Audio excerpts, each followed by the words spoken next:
Estamos diretamente daqui da Igreja Evangélica Assembleia de Deus, em Cariacica, no estado do Espírito Santo, pastoreada pelo pastor-presidente, o pastor Evaldo Cassoto, aonde funciona também a sede da Convenção da Comaderj, aqui no estado do Espírito Santo. Estamos aqui para dar início a mais uma pré-aula, esta ferramenta que vai ser disponibilizada mais uma vez no portal da Escola Bíblica Dominical, aonde você tem o acesso para estar pesquisando, para estar também preparando a sua aula para este domingo, aonde você também tem a oportunidade de estar deixando o seu comentário em relação a essa aula, fazendo algumas perguntas na nossa rede social, no Facebook, no e-mail, ou até mesmo ali deixando o seu comentário após esta aula. E neste trimestre nós estamos estudando a lição que tem como tema o começo de todas as coisas. Neste domingo vamos estar dando continuidade a uma série de estudos. Nós estamos estudando o livro de Gênesis. Esse trimestre é um trimestre bíblico. Quando a gente estuda um livro da Bíblia, especificamente, tornar-se-á um trimestre bíblico. Então nós estamos estudando mais um trimestre bíblico. E a lição deste domingo, ela tem como tema o seguinte tema: a queda da raça humana. Guarde bem este tema, a queda da raça humana. Nós vamos estar ministrando a nossa quarta lição, que tem alguns objetivos, onde nós vamos estar atingindo pela graça de Deus mais uma vez. O primeiro objetivo é explicar que Adão foi criado por Deus que o Éden foi criado por Deus para ser habitado por Adão, para ser habitado pela raça humana. Deus não queria que o Éden fosse palco de uma das tragédias que iria marcar a raça da humanidade. Não, nós vamos ver que o Jardim do Éden ele foi criado para o habitar do homem e ali o homem ter comunhão direta com Deus. E o segundo objetivo é conhecer como que se deu a tentação de Adão e Eva. Como que aconteceu? Qual foi os meios? Qual foi o canal que o inimigo de nossas vidas, Satanás, usou para estar tentando este primeiro casal e, por consequência, provocar a queda da raça humana? E também o terceiro e último objetivo é compreender que Deus, o justo juiz, ele sempre tem uma sentença sobre o pecado. Deus, ele sempre tem uma sentença sobre o pecado. A queda da raça humana. A queda da raça humana, ela está baseada lá no capítulo de número 3 de Gênesis. Ali conta a história do homem, porque na lição passada nós aprendemos que Deus, ele fez o homem e a mulher, macho e fêmea. E Deus, ele fez esse homem e esta mulher com várias semelhanças com ele, ou seja, Deus, ele fez o homem à sua imagem conforme a sua semelhança.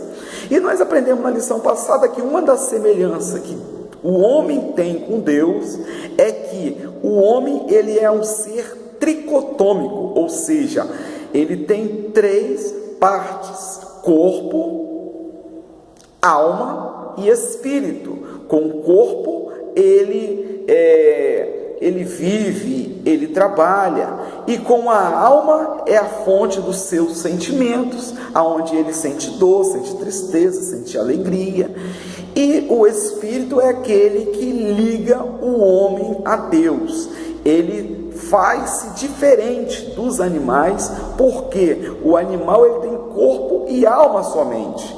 E Deus, ele privilegiou o homem quando ele faz do homem um ser tricotômico em 3 partes. O homem, somente este ser, possui espírito, porque Deus, ele criou o homem e ele queria que o homem tivesse diretamente a necessidade de lhe adorar, de lhe buscar, de estar à sua procura, porque da mão de Deus o homem saiu e das mãos de Deus o homem voltará.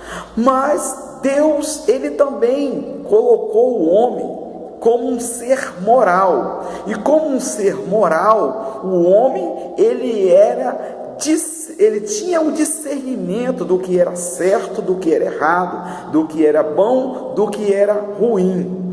Deus também deu a capacidade, a semelhança ao homem, de ser um ser administrador, de ser um ser superior às demais criaturas. Deus colocou Adão e Eva ali no jardim do Éden para estar administrando aquele jardim, administrando aquele local, sendo superior aos animais que ali estavam, porque o homem tinha capacidade de raciocínio, de discernimento do que era certo e do que era errado. Mas, por ele ser um ser tricotômico, por ele ter a necessidade de estar dialogando com Deus, ele se encontrava com o homem algumas vezes durante o dia. E em um de seus encontros, Deus orientou o homem para que o homem viesse a estar tendo o cuidado de estar lavrando aquele jardim, de estar tomando conta daquele jardim. Todavia, o homem estava sujeito a alguns tipos de coisa, alguns tipos de fracasso ali dentro. Por isso, Deus orienta o homem para tomar cuidado, porque ali também existia a serpente, que era um animal sagaz, que era um animal astuto. Conta-nos a Bíblia que ela poderia estar enganando o homem. Então, nós vamos hoje estar trazendo para você, professor, você, aluno da Escola Bíblica Dominical, você que está nos acompanhando dentro dessa série de estudo, nós vamos estar hoje trazendo para vocês o capítulo mais triste da Bíblia, o momento mais triste de toda a história, aonde o homem que tinha acesso diretamente a Deus, que conversava com Deus pela manhã, conversava com Deus na virada do dia, agora o homem ele peca, ele perde este contato com Deus, ele perde esse acesso que ele tem com Deus. Imagine vocês um filho perdendo a comunhão com o seu pai, o acesso que ele tinha com o seu pai. Então nós vamos trazer a narrativa bíblica, que tem como texto áureo, lá no capítulo 5 de Romanos, versículo 12, que diz bem assim: pelo que, como por um homem entrou o pecado no mundo, e pelo pecado a morte, assim também a morte passou a todos os homens, por isso todos pecaram. Por um só homem entrou o pecado, e pelo pecado a morte. Mas Deus, ele não fez o homem para morrer. Deus, ele fez o homem para viver. Deus queria que o homem vivesse eternamente. Deus não tinha o desejo de ver o homem afastado dele. No 6º dia, Deus faz o homem e a mulher. E quando Deus viu que o homem tinha dado nome às criaturas, aos seres dali, a Bíblia fala que Deus percebeu e disse bem assim: não é bom que o homem esteja só. Este não é bom que o homem esteja só. Não abre-se ali um espaço para nós dizermos que Deus foi pego de surpresa. Não, Deus, ele nunca foi pego de surpresa. Quando Deus coloca Adão e Eva ali, aquele casal, aquela união daquelas duas pessoas de sexo oposto um do outro, era porque Deus queria que um completasse o outro, que um ajudasse o outro, que um viesse a suprir as necessidades do outro, prevenindo assim que o homem viesse. Ele é um ser muito sábio. Deus, na sua onisciência, coloca Adão e Eva ali, juntos, um para ajudar o outro, um para completar o outro, um para estar unindo-se ao outro. É por isso que a Bíblia fala que é melhor serem dois do que ser um, porque quando um cair, o outro ajuda ele a levantar. Então Deus estava prevenindo que esta queda da raça humana viesse a acontecer. Até então, Adão e Eva, por ser um ser moral, ele conhecia o bem e o mal na teoria, mas na prática não, porque eles não tinham pecado. Deus já tinha falado para eles, a teoria eles já sabiam, eles já tinham consciência, porém a prática eles ainda não tinham contato, eles ainda não tinham tocado na árvore da ciência do bem e do mal. A Bíblia fala que Deus colocou Adão e Eva para estar lavrando esse jardim. O primeiro ponto apresenta o paraíso do Éden. O paraíso do Éden, ele fica bem localizado. O jardim do Éden, ele era um jardim aonde Deus tinha colocado eles ali para estar lavrando esse jardim, guardando esse jardim, cultivando esse jardim, desfrutando de todos os privilégios que esse jardim possuía, que esse jardim tinha. A finalidade de Adão e Eva ali, primeiro, era cultivar o jardim. Segundo, guardar esse jardim, para que ali eles vivessem perpetuamente, dia após dia, ano após ano. Mas o segundo ponto fala bem assim: a tentação no paraíso, ou a tentação lá dentro daquele jardim, o jardim do Éden. Deus já tinha alertado esse primeiro casal, prevenido esse primeiro casal, que ali existia a árvore da vida, mas também existia a árvore da ciência do bem e do mal. E na virada do dia, na ausência, no momento de ausência de Adão, Satanás aparece em uma forma de serpente e começa a dialogar com Eva. Nós vemos aqui dois agentes da tentação. O primeiro agente foi um agente ativo. O agente ativo aqui que apresenta esta lição é o diálogo.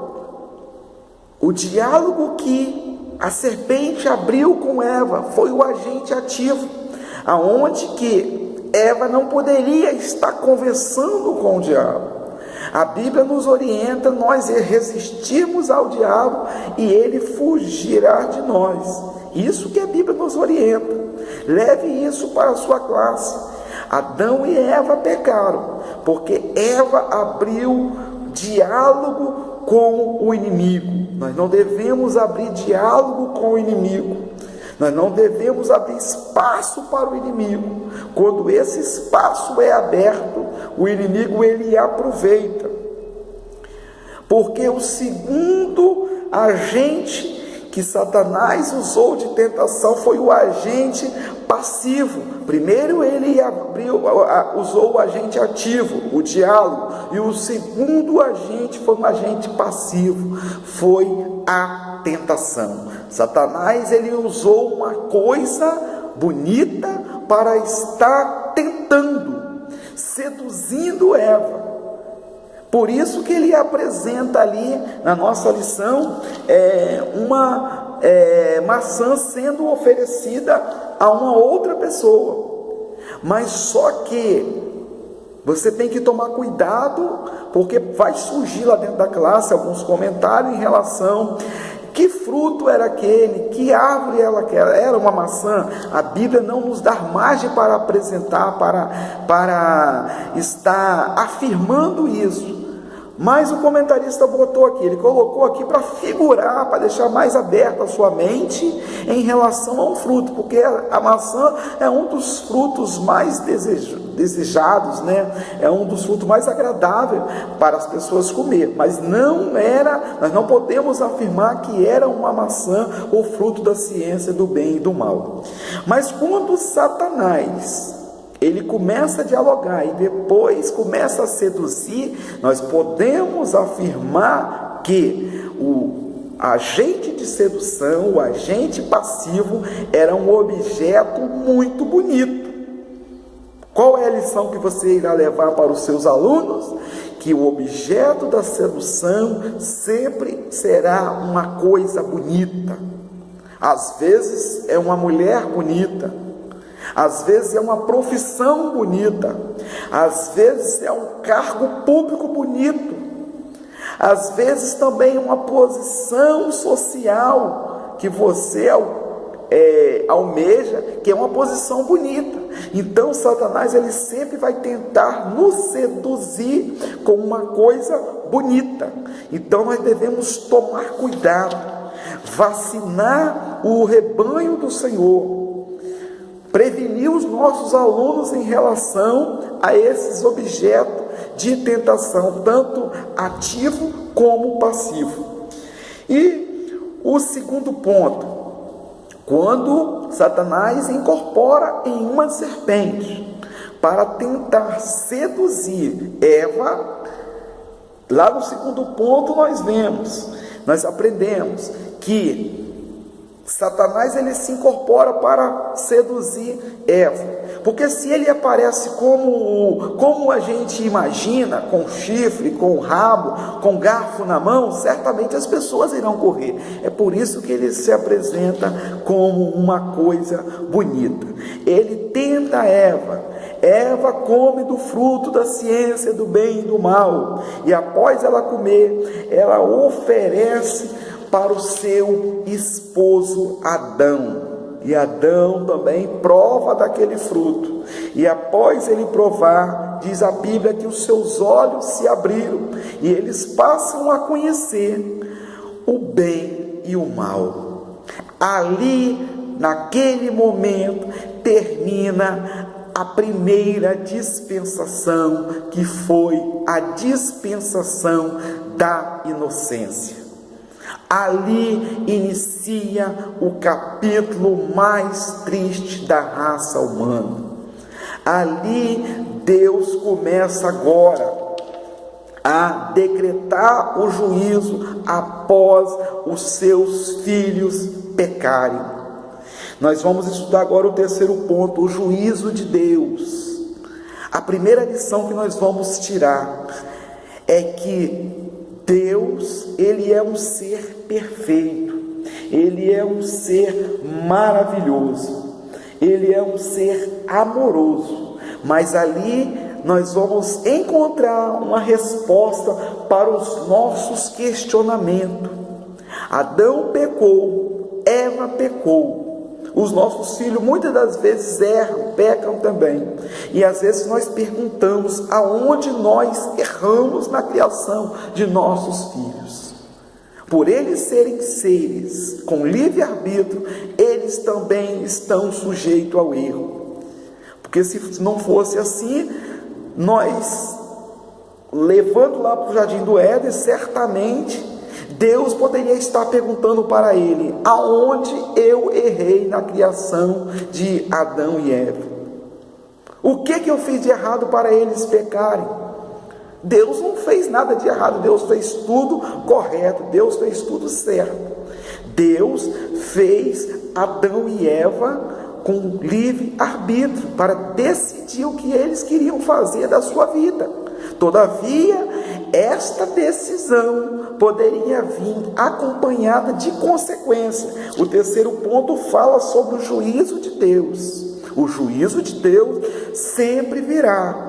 Leve isso para os seus alunos, que Deus, ele sempre tem uma sentença após o erro de alguém. Diz a Bíblia que Deus, ele é tardio em irar-se, mas o culpado ele não tem por inocente. Todos os envolvidos naquela cena ali tiveram cada um a sua sentença segundo o seu erro. A primeira sentença foi para a serpente. A serpente foi sentenciada a partir daquele momento ali a comer do pó da terra, a comer do pó do chão, a rastejar e a estar sobre os afazeres ali, ou seja, rastejando e comendo do pó da terra. Foi a sentença da serpente. E ainda quando chegar no milênio, quando Deus estará restaurando a natureza dos animais, aonde o leão estará tendo comunhão com o carneiro, com a ovelha, esta sentença vai estar ainda valendo. A serpente ainda vai estar sentenciada. A sua natureza não será restaurada. A sentença para a mulher que, quando Deus fez Adão e Eva, Deus botou um para ajudar o outro e disse para eles crescer, multiplicar e encher a terra. A função de Eva era estar sendo uma pessoa, uma mulher reprodutora. Ela ia dar continuidade à raça humana. Ela ia estar tendo esse privilégio de carregar no seu ventre uma criança. Então aquilo era privilégio, tanto que lá no Antigo Testamento, para um judeu, a mulher que não consegue gerar um filho, a mulher que não consegue dar à luz, ela é considerada maldita. Mas ali quando Deus sentenciou Eva, Deus, ele disse bem assim, que com dores ela daria à luz, com dores ela traria agora em seu ventre, com dores ela estaria enfrentando a sua gravidez, e lá na hora do parto essa dor seria aumentada. Adão foi uma outra sentença. Adão, por sua vez, que foi aquele que comeu também juntamente com Eva, ele foi sentenciado. A sentença de Adão foi que do suor do seu rosto, a partir daquele momento, ele ganharia o seu sustento. Ele que tinha sido designado para somente administrar, manter a boa conservação daquele jardim. A partir de agora, ele teria que trabalhar, dar duro na vida, para ele ter o sustento do seu corpo físico. Todos os três foram sentenciados. Todos os três receberam a sua sentença. Cada um segundo o seu erro. Cada um segundo o seu pecado. Por que Deus não deu a mesma sentença para os três? Porque cada um teve uma parcela de culpa. Tanto Satanás, a serpente, tanto Eva como Adão. E Deus, por ser um justo juiz, ele dá a cada um uma sentença diferente. Ele dá a cada um uma sentença segundo a sua medida. Mas, meus queridos irmãos, após ele ter sentenciado cada um segundo a sua sentença, ele expulsa Adão e Eva do jardim, coloca querubins ali na porta daquele jardim, para que eles não retornem e tenta comer da árvore da vida e restaurar assim a seu estado primário. Deus lagra aquele jardim e ele sai, mas antes dele sair, Deus faz uma promessa, porque aquela história não poderia acabar triste assim, que da semente da mulher nasceria um que esmagaria a cabeça da serpente. Da semente da mulher, Deus agora prepara o Salvador. Da semente da mulher, Deus prepara alguém para restaurar a humanidade. Mostre para os seus alunos que a sentença para o pecado é a morte, mas o dom gratuito de Deus é a vida eterna por Cristo Jesus. Jesus agora vem como segundo Adão, sem pecado, sem mácula, morre na cruz do Calvário e se apresenta como nosso Salvador. Apresenta isso para os seus alunos, e que Deus em Cristo possa lhe abençoar, possa lhe ajudar, e você possa ter uma aula aproveitosa, uma aula aproveitativa, aonde os seus alunos possam estar alcançando a mensagem que esta quarta lição vem nos trazer. Ela mostra a queda da raça humana, mas mostra também que para este erro tem um remédio, que é Jesus Cristo. Que Deus em Cristo vos abençoe e possa te ajudar nesta aula deste domingo. E havendo alguma dúvida, não deixe de deixar a sua pergunta lá na rede social, como eu disse, lá no Facebook, no LinkedIn, lá no portal da Escola Bíblica Dominical, ou até mesmo no YouTube, após você estar lendo, você está assistindo este vídeo. Que Deus em Cristo vos abençoe, em nome de Jesus.